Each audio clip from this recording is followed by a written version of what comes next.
Today we're talking about the human consciousness level of fear, the thoughts, the emotions, and the behavior. Before we get into the characteristics, I want to touch on 3 key points of fear. It has the incredible ability to limit your growth because of the way it takes over your mind. And because of this, it requires high levels of energy in order to rise above it. Now, there is one positive aspect to fear, and this is in relation to guilt at its extreme worst case scenario.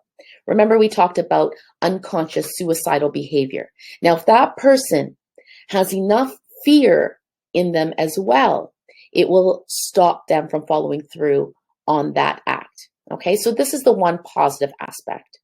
So those who face fear view specific situations and the world around them with fearful energy. They assume that situations are full of traps, that they're hazardous, and a possible threat.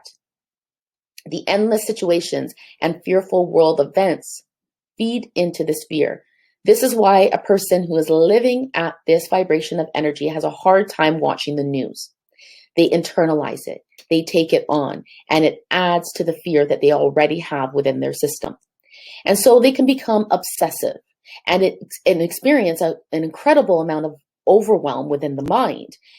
As one thought comes in, it triggers another and snowballs into a huge motion picture. And so fear can lead to jealousy in relationships, that fear of losing your loved one.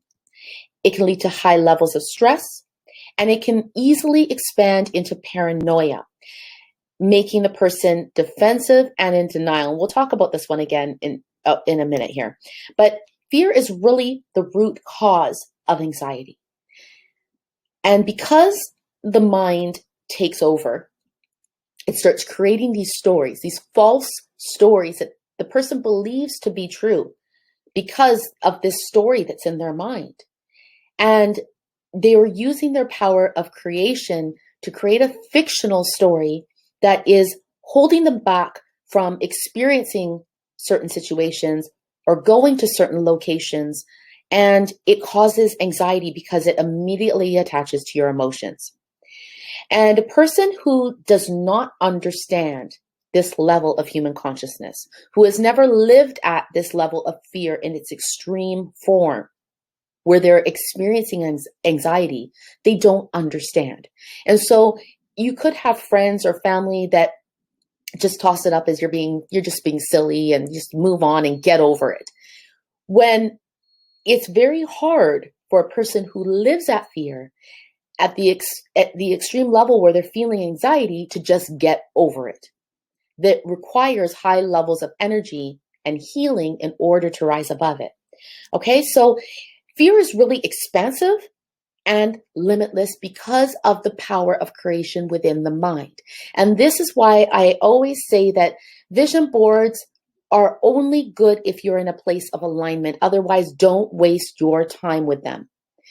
Vision boards are very powerful and very creative and very visual. That's why it's called a vision board.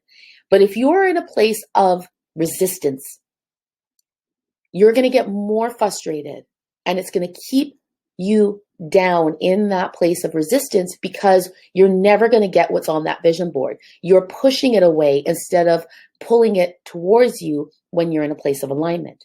Okay, so as you can see, the mind is really limitless, and it can create for the good and it can create for the bad. And so what I want you to do now is download the Fear Discovery Worksheet. Take your time, find a quiet place, light some candles, maybe burn some incense, set that mood, and really be still with self. Focus on each question one by one. Take your time through this process. There's no rush, okay? Until tomorrow, namaste.